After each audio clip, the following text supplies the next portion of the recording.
Hey, what's up, guys? It's your man, Sean Zittel, leaving the MGM Grand Garden Arena right now, the media room that is, for Benavidez-Zurdo, and got to get you guys some of my final fight week thoughts, where I was able to kind of think through everything all week long and be observant and tell you guys what it is. So let's get to it, man. It dawned on me once and for all what this fight was really all about after I asked Julio Cesar Chavez about, do you consider David Benavidez a real Mexican fighter? Because I see that discussion all the time online. I think there's a lot of Canelo fans who are sensitive when it comes to Benavidez because Canelo did avoid ever fighting him, wound up losing to Crawford instead. And they will never really embrace David Benavidez. He's born in the United States. He's half Dominican, Ecuadorian, to go with being half Mexican, and all the stuff we know. And Chavez kind of sat on the fence about it. He said, my wife translated it to me directly, he said, respectfully, I hope that they can eventually embrace him. I think he deserves it, but the truth is, in Mexico, nobody knows who he really is. And it's fitting that it's 30 years after De La Hoya Chavez and Oscar and Chavez are sharing the stage on the show. They're debuting their documentary, La Guerra Civil, you know, the Civil War in Spanish. And that's really the theme of this whole weekend, not even just here stateside, but in Japan, between Nakatani and Inoue, the same kind of thing, although they're both from the same country, unlike Zurdo and David. But it touched on that dynamic there, and Oscar told me David's just got to keep chipping away. He beat Chavez twice, but a lot of people still hated him, so that's what this week is about. This weekend is, he didn't get Canelo, but he got the date.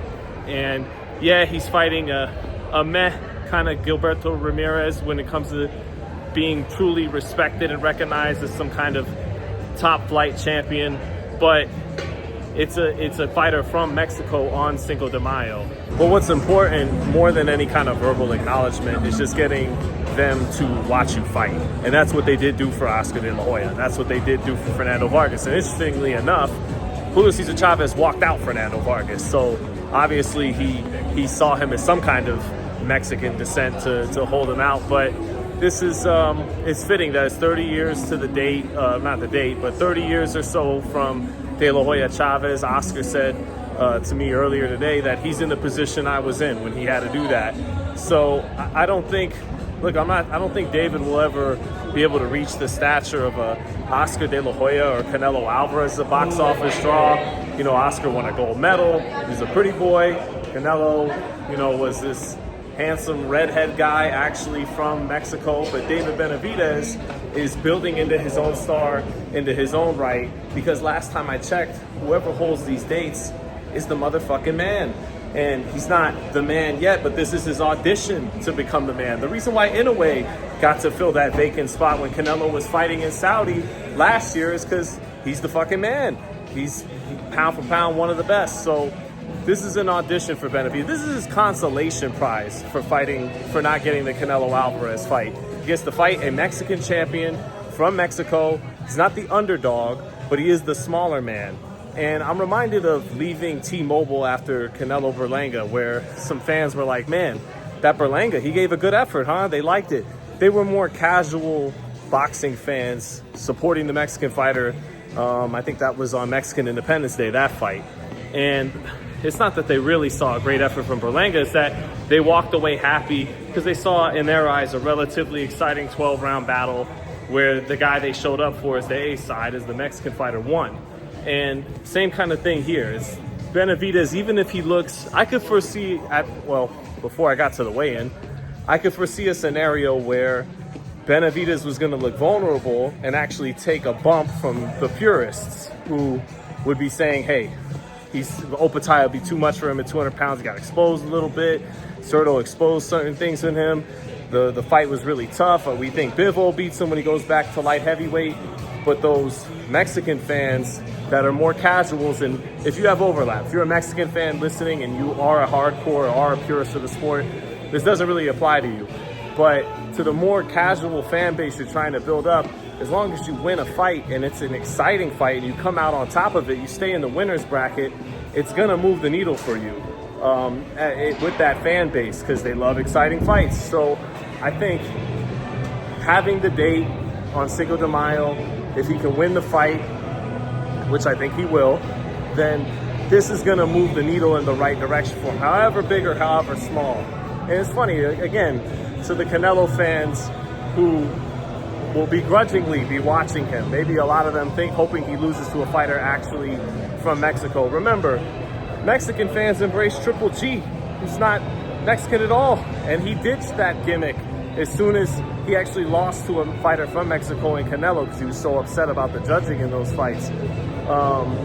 So I think this fight, after talking to Chavez and talking to Oscar, I realized that dynamic can sell, actually. You got some Mexican Americans who are gonna support him, that's their guy. You're gonna have other Mexicans who are always gonna be loyal to Canelo, saying that's not their guy, but all that matters is that they're actually watching you fight and talking about you. And while Benavidez may never get to reach the heights of a Canelo or an Oscar de la Hoya, if he could be a good star in his own right, which I think he's on the path to doing, then he can get there. He can get there in his own right. And I asked my mother-in-law from Mexico City, both of my wife's parents from Mexico, said, what'd you think of Chavez's comments? And she went, 50-50, meaning she got what he was saying, you know, but then at the same time, she likes David Benavidez. She embraces him. She wanted to see the Canelo fight. So I think her sentiment is shared by other people too. So let's get to the weigh-in here for a minute. So I had Benavidez winning this fight by decision all week as soon as this fight was announced. And I saw a guy in Zurdo Ramirez kind of reserved to accepting his fate as a supporting actor in this play. And this play kind of, it reminds me a little bit of Mario Barrios for Ryan Garcia, where it's like Barrios' real purpose to come here back in February. You're supposed to be here to lose, to put over Ryan, to get Ryan his first world title strap, which he had yet to get at that point. Gilberto Ramirez, as I saw him sit there, it's an image that's not going to leave my mind in my years of covering boxing.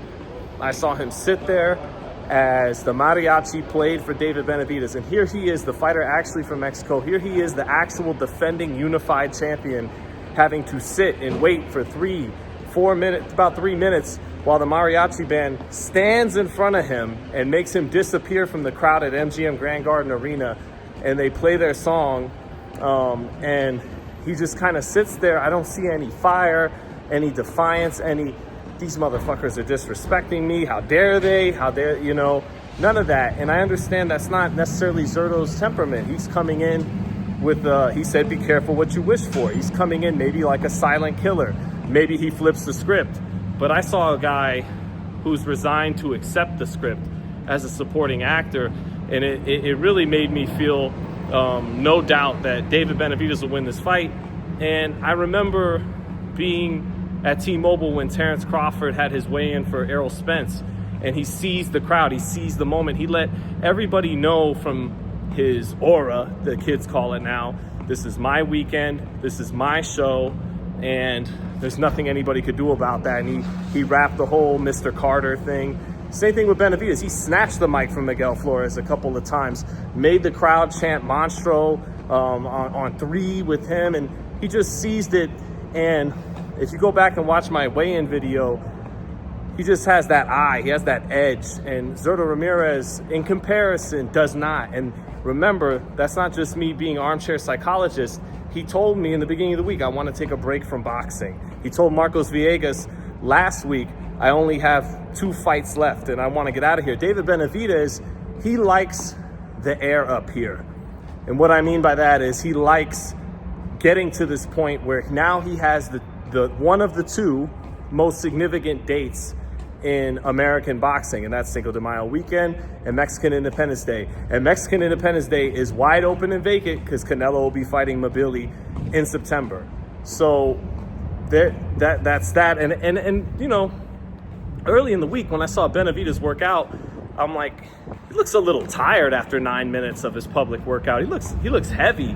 But we get to the weigh-in, And what's great about covering fights at Fight Week is when you're up close to the action, you can sense things. Like when I was on the fence about Raymond Murataya and Andy Cruz back in January, I was pretty convinced once I got to see what each fighter was bringing intensity-wise to the weigh-in, etc., Fight Week, that Murataya had the edge over Andy Cruz. I came into this fight always believing Benavidez would win this fight by decision, and I'm opening the door more now for a stoppage against Zurdo Ramirez because of the intensity that Benavidez is carrying him, because of the ambition he's carrying into this fight. He's got the dates, and now it's his chance to seize control of this opportunity, and I think he will. Will he stop Zurdo Ramirez? Got to be realistic. He's put on a lot of weight. Zurdo's never been down. So I'll play it safe and stick with decision, but I really have no doubt in my mind he's going to win this fight. And yeah, that's the theme of the weekend. You got the war in Japan between Nakatani and Inoue, which, give Inoue credit, he took his Canelo Benavidez kind of challenge. And you got Zurdo and Benavidez, you know, their own La Guerra Civil. I know I'm pronouncing it terribly, I'm sorry. And they're both fighting significant underdogs, but taller men who are both southpaws in Nakatani and Zurdo Ramirez. And they're both called Monster. Like, the parallels are kind of crazy there if you think about it. El Monstro and the Monster fighting southpaws that they're significant favorites on, but that you can't count out. And they both could potentially go down or get knocked out against both guys. But yeah, I think Benavidez definitely wins this fight. Another note, I do think the Canelo stuff is kind of played out at this point. Yeah, he gets asked about it all the time, and he says, well, you guys asked me about it, but if you call him a pussy each and every time you're asked about it, that's a hot enough quote that reporters are going to keep asking you about it to get another quote about Canelo being a pussy or whatever you call him. And I don't know, this is just me. I don't think he would ever do this. But I think what would play better at this point is to go, you know what? Canelo's a great fighter. I respect him. I obviously wanted to fight him. I know that ship has sailed in so many words. I do think he should have given me the opportunity to take that torch. But you know what? He's a great fighter. And I want to fight the fighter that beat him. I want to fight Dimitri Bivol. And I know David has called out Dimitri Bivol, but I think that's really, really the fight now when you talk about legacy, when you talk about proving yourself. Say something like, you know, come fight a Mexican your own size, okay? You beat Canelo, fight someone more your own size, and I want to get that get back for the Mexican fans. I want to fight the guy that was a little too big and beat Canelo Alvarez. I want to prove myself there. Let me be the fighter. Let me be the gallo that gets that get back. So yeah, that's just a separate note there. And then also on a different level, covering fighters for a time, I've seen this movie a lot. You can see the trappings of stardom. Once fighters get to the level where they're becoming a real headliner in Vegas consistently, which he's becoming now, that, or has become actually, when you consider Plant and Andrade and Morrell and now this fight, the entourage swells in size. They get multiple publicists, not as always as accessible as they once were, on the rise. And that's another thing that lets you know he is becoming the guy, because those are the traits other fighters that have become the guy that have accompanied them. And I see that with Benavidez right now, that he is becoming a star. But yeah, separately, before we get ahead to more stuff in the video, expect some James Toney stuff, I think, from David Benavidez. He's got better upper body movement than Gilberto Ramirez, and you know, expect him to kind of stay in the pocket and kind of do what he did against Vazdik and Anthony Yard, and that's shift his weight side to side with his waist and his upper body. When he fought guys like Morrell, it was more the high guard stuff and parrying and coming forward with that pressure. I don't know. I just suspect, looking at his workout earlier this week, that it'll be more the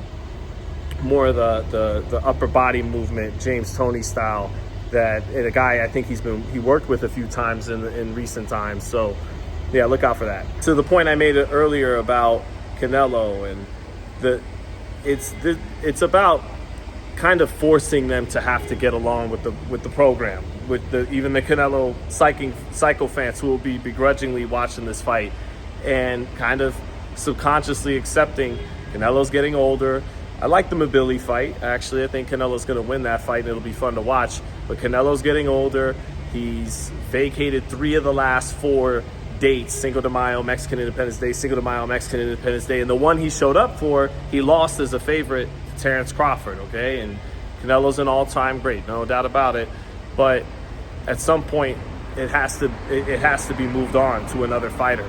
So again, that's what this is about for him, is whether you like it or not, I'm going to be the Mexican or Mexican American fighter that's going to be fighting on Cinco de Mayo. And like I said earlier about Oscar, it doesn't matter if they verbally acknowledge you as the guy. It just matters that you're in a good enough fight against a good enough opponent and get the W to get them to watch again. So that's the goal from that respect. And the whole Mexican-American thing, I just think it's a good dynamic that actually draws some interest to what's going on this weekend. I think it's a good narrative that does that. My wife, she told me the joke that whenever she would, if you're a Mexican-American, like she's born in LA, both parents from Mexico, and you say, I'm Mexican, they'll tell you, no, you're not. No, you're not. You're American. You know, like Oscar was talking about, you're a pocho or a gringo, all that stuff. And then if you go, okay, fine then, I'm American. Then they go, what's wrong with you? Embrace your Mexican roots and all that. It's a lot of talk about that. But Benavidez, he handles his business this weekend. Sit back and enjoy the show. It's his show. And I think even Zurdo is ready to play his part in a supporting role. Anything can happen, but the pick is definitely Benavidez. Those are my fight week thoughts. I think that's the story. Benavidez didn't get the fight, but he got the date. He's got a relatively worthy Mexican champion in front of him who's a naturally bigger guy, even though they both came up from 168. Let's see what he does with it. It's audition time for him to seize these dates.